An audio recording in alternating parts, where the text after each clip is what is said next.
Oh.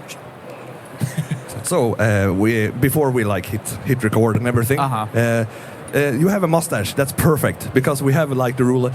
Your mustache should almost be touching the microphone. That's the best. Okay, sounds good. And this you can like you can move this as much as you want, so you are comfortable with like the height and stuff. Okay. And our voiceless person is just gonna hit the cameras. So I'm not gonna ask you so much, but have you have a good time? Yes. Yeah. They've been nice to you. Yeah. No, it's been very nice. Perfect. So Rasmus, are you ready? I think so. Yep. Then I hit the intro and we go. Sounds good. Or we can ask, is there something that you don't want us to ask about? Just, like no politics or anything. No politics. Yeah. Thank you. It's good to know before so we don't get any awkwardness. That's fine. Yeah, so here we go.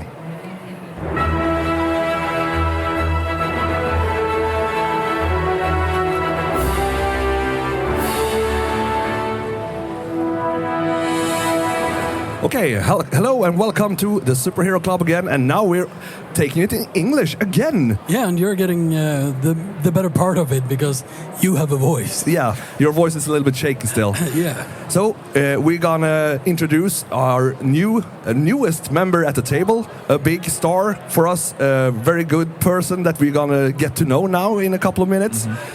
So we say hello to Phil. Hi. Hi there. So how are you doing? I'm fine. How are you? Great. Good. You're in Sweden now. How does that feel? Yes. Nice. Like, yes. is it the first time or? No, I was here 2018. Okay. Yes. Something changed or it's still the same? About the same. Yeah, about the same. I mean, I haven't been around too much, but yeah. It seems about the same.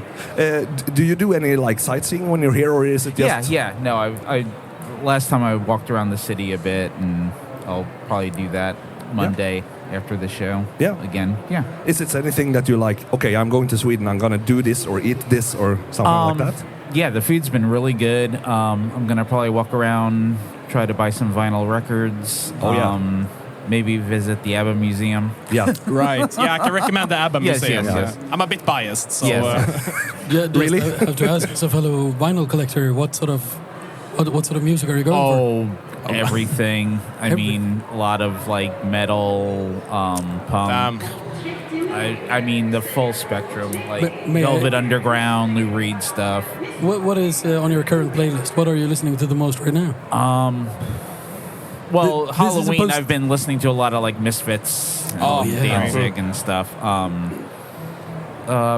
mean, I like trying to think the new stuff I've been. That's hard, yeah. I mean, I like Black Sabbath, The Who, AC/DC,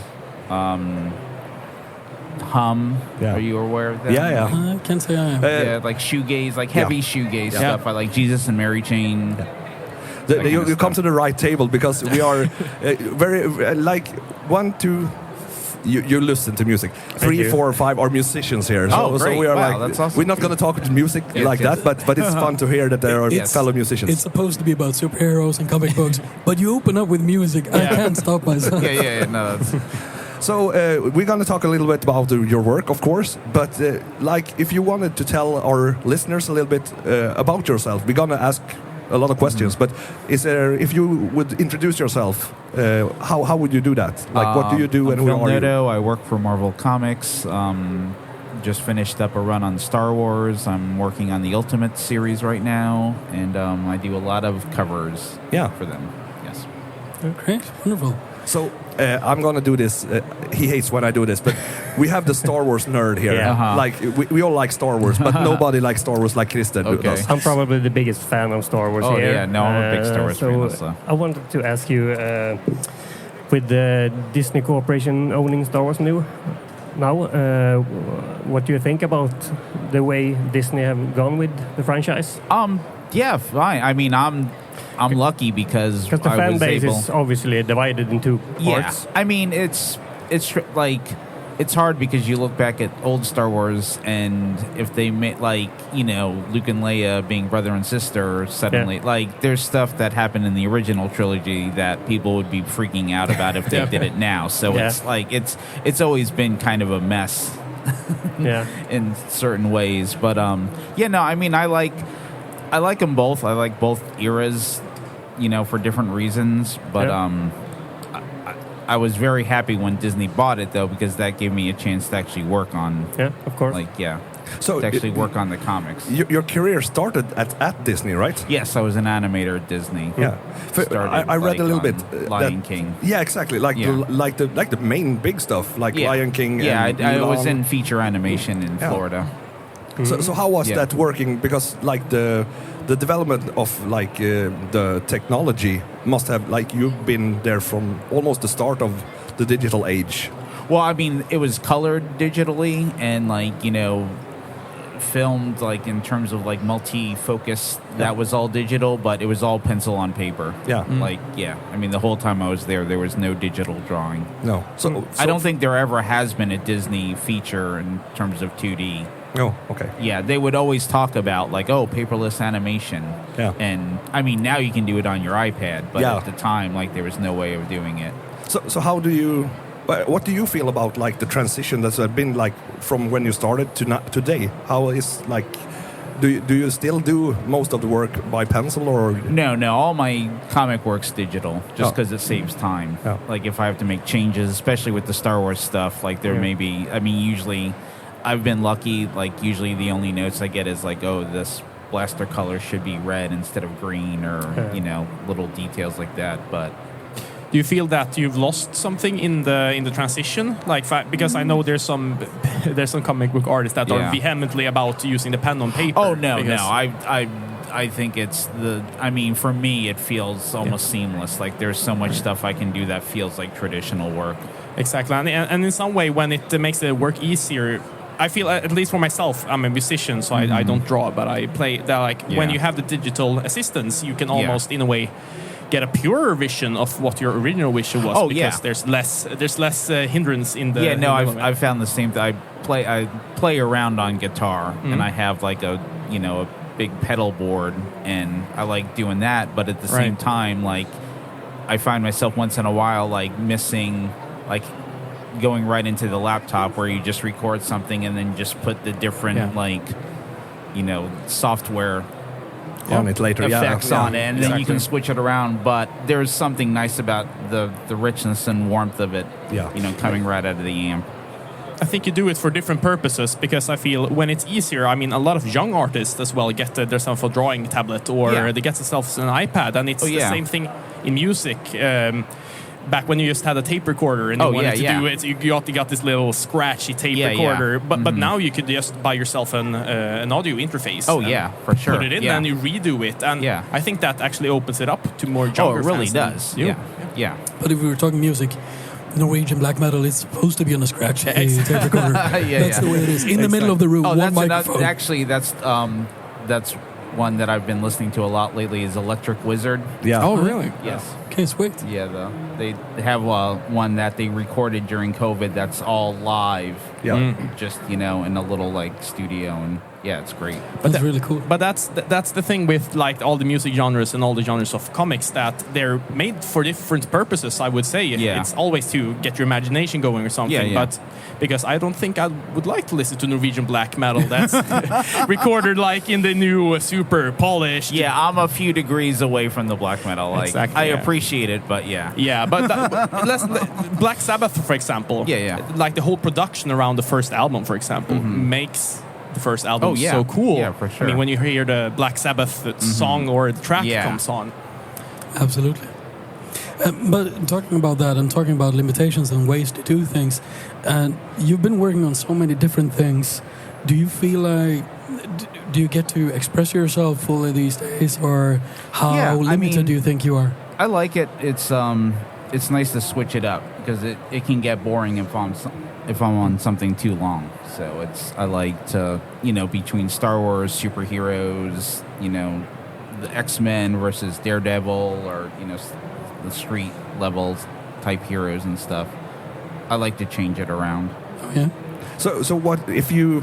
No, I'm not going to say pick your favorite, but if you could choose something for the future to do, that you haven't done yet? Do you have any like dream projects that I want I'd to do? love to do this? something with like Starjammers, like some kind of like space, like Marvel space outside of like Star Wars. Yeah, I mean, cosmic type stuff like that. Yeah. So, like, we talked to Jim last night, and his like take on his work was very interesting to hear. He talked a little about I asked about the way they killed off Robin in Death of the Family, and he seemed pretty happy with that. And he was like, "Oh yeah," but that was more interesting because that wasn't a character that I really cared for. Yeah, there are other words in there, but yeah. So, do you have any like characters that you really want to work with, or characters you really don't want to work on or work with? I mean, I enjoy Spider-Man as a character. I don't enjoy drawing him as much because of all the webbing. Yeah, it's hard. Like it's very tricky. I mean, there's not a lot. I feel like the sorcery, like the Doctor Strange type stuff, is hard for me for some reason. Like I don't like the magic stuff. Tends to be like falls flat for me, but imagining the unimaginable. Yeah. Well, yeah. I think a lot of it is just because I haven't found a great visual way of depicting it on the page, like all the spells and stuff. Because I see people do it great, and I was like, oh, that's brilliant. But like my mind doesn't work like that for some reason. No. And I know that for a lot of physical things, you have the references. Because we talked about, when we talked to the comic artists this summer, a lot of them talked about painting with references. And you can get a reference of a car, for example. Oh, yeah. But I mean, where do you get a reference for magic? Yeah. And it's super ethereal as well. So, I mean, you could look to other people's work. But but I don't want to just copy, like, of course. Of course, because I mean, I don't mind doing it. Like, I'm not like, I hate drawing it, but like, that's the toughest thing for me to do usually. Right. That's Rasmus said. It's imagining the unimaginable, and obviously, since you're an artist, you have to tell the story through the art. Yeah. So I guess you would like to pull out from your experiences and your earlier drawings to make that yours in a way. Can I follow up on that regarding Star Wars? Do you have any preferred type of characters you prefer to draw, like Jedis, Wookiees, bounty hunters? Wookiees are pretty easy. Yeah, all of them. Yeah, less details. Yeah, I've gotten pretty good at all of them these days. Bounty hunters are fun. I don't get to do too many bounty hunters, but I mean, just the fact that I'm, my job has been drawing like Luke, Leia, and Han. Like, I really can't complain. Because I saw Star Wars when I was 6 years old when it first came out. So it was.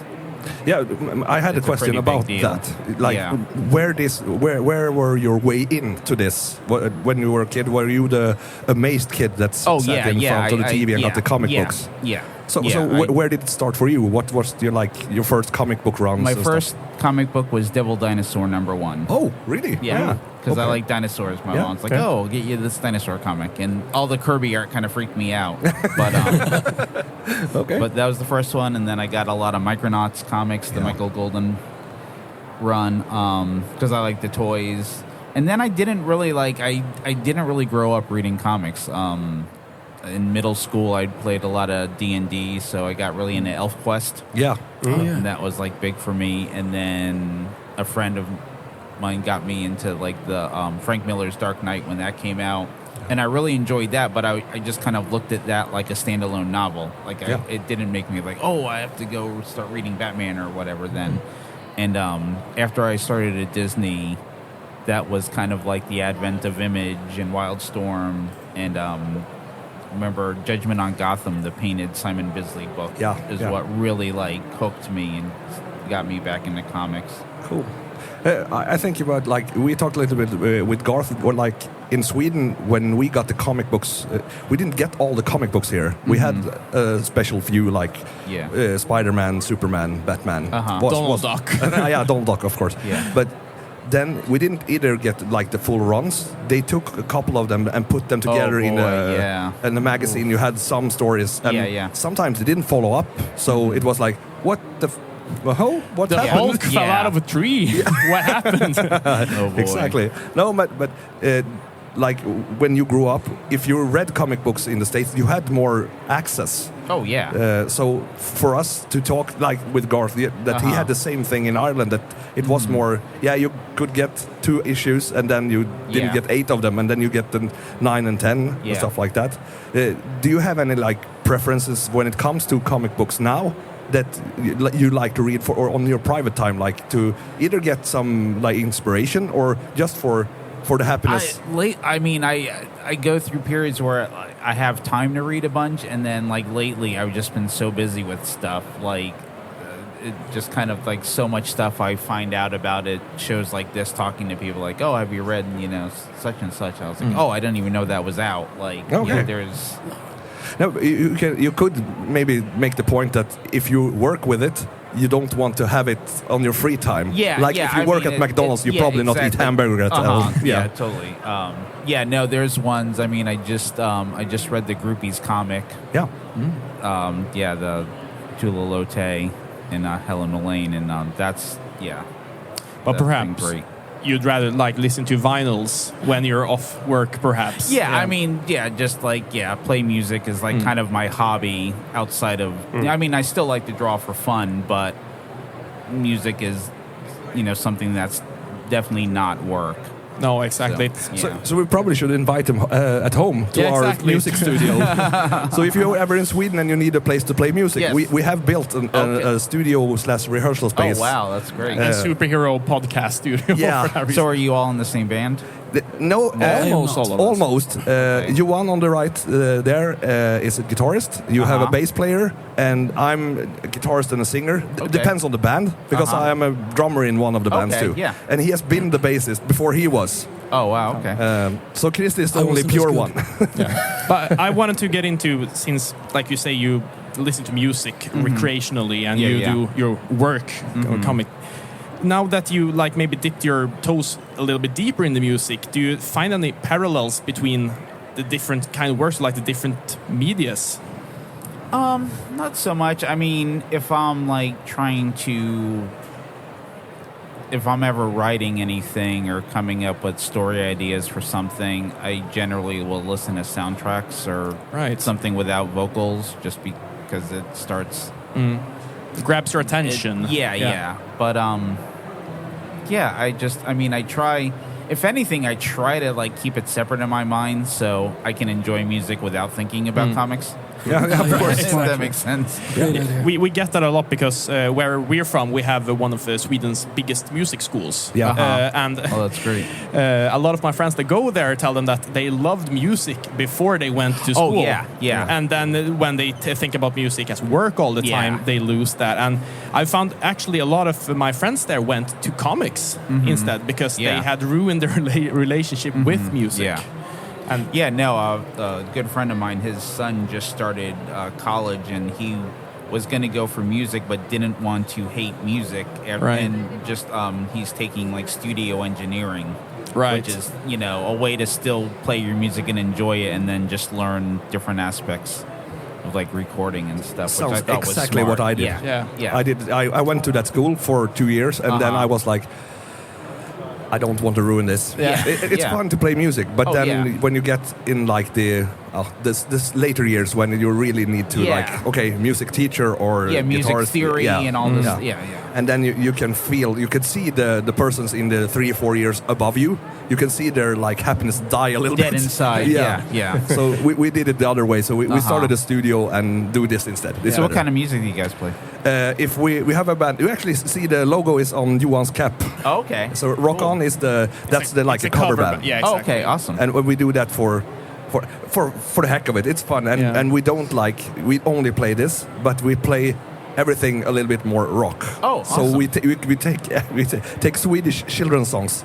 Sometimes if we see there are some childs on the party, we play this, and then we jump all over. We take ABBA, or we go.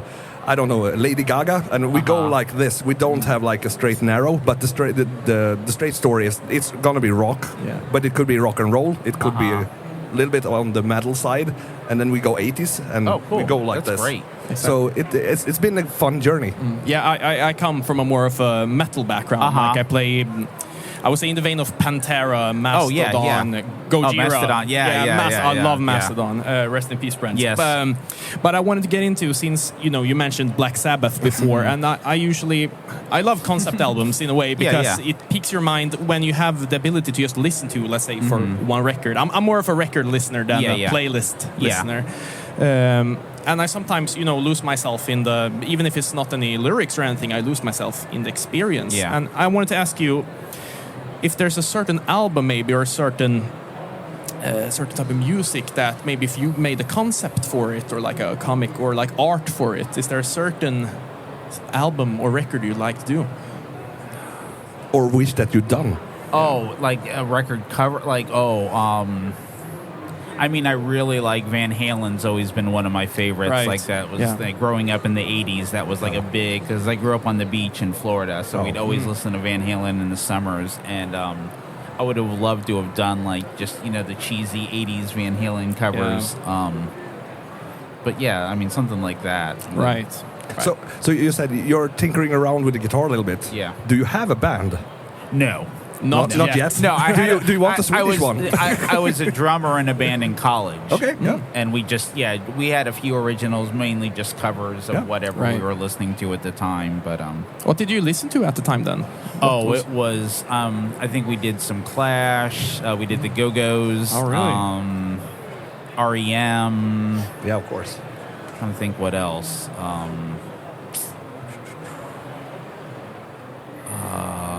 It's been so long. I mean, this is like 30 plus years ago now. And it's so different because if you would have asked, I'm of course the youngest one here, but it's so different where you grew up because it's the same with comics and music here in Sweden because I grew up listening to a lot of Swedish music. Yeah. So obviously I got in the metal bands and going into Black Sabbath at a later age.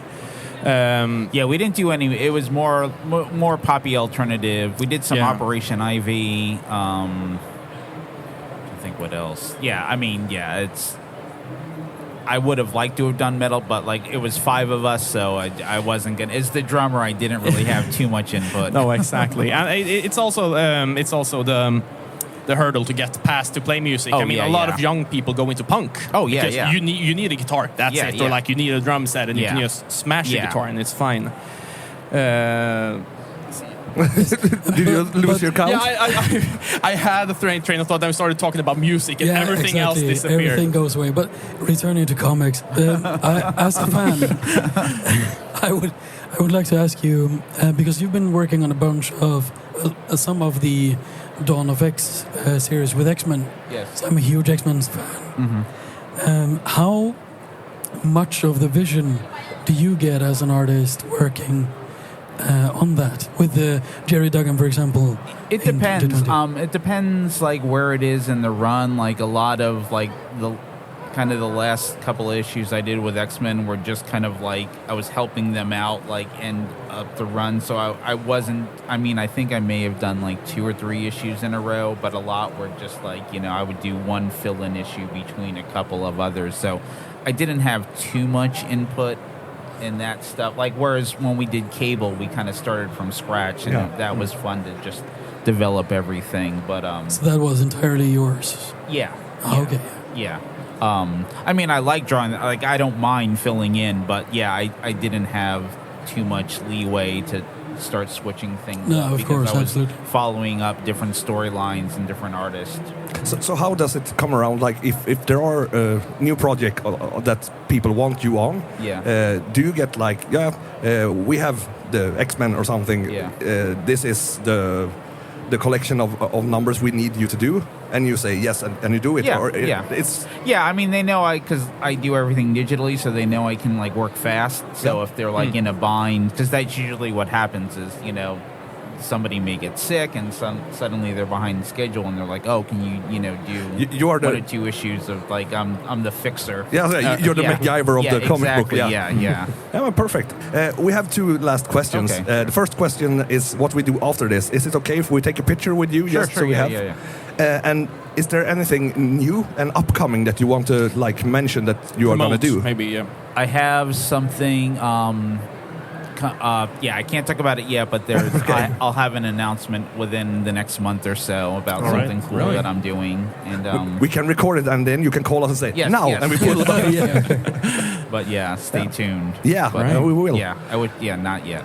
And the new band, of course. Yeah, the new band. And my new band. Yeah, so you have a drummer if you want one, a bass player, and a guitarist. So and you have a manager. He's good with that. And maybe a backup singer. Not right now. No, but Phil, it's backup singer.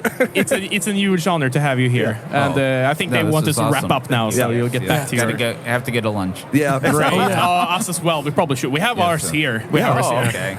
We got that from one of our supporters for the for the podcast.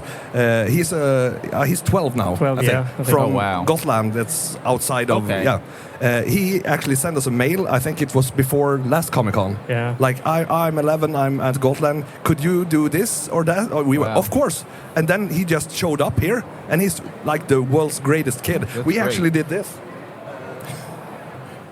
He did this of us. That's awesome.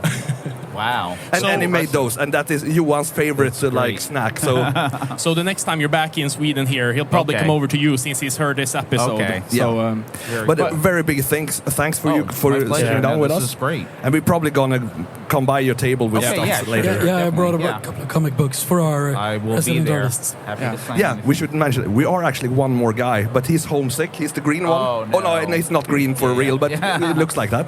And he's actually the artist for this. Oh, cool. So he is our own comic book artist. Awesome. Yeah. He created and he made us like this. So the next step, I think, is action figures, right? Yeah, absolutely. Definitely. Yeah, but we call up Phil, and they'll work together, of course. Of course. Very cool. Yeah. But big thank you for you. My pleasure. And thank you. everybody there out there, have a nice time and syns nästa gång.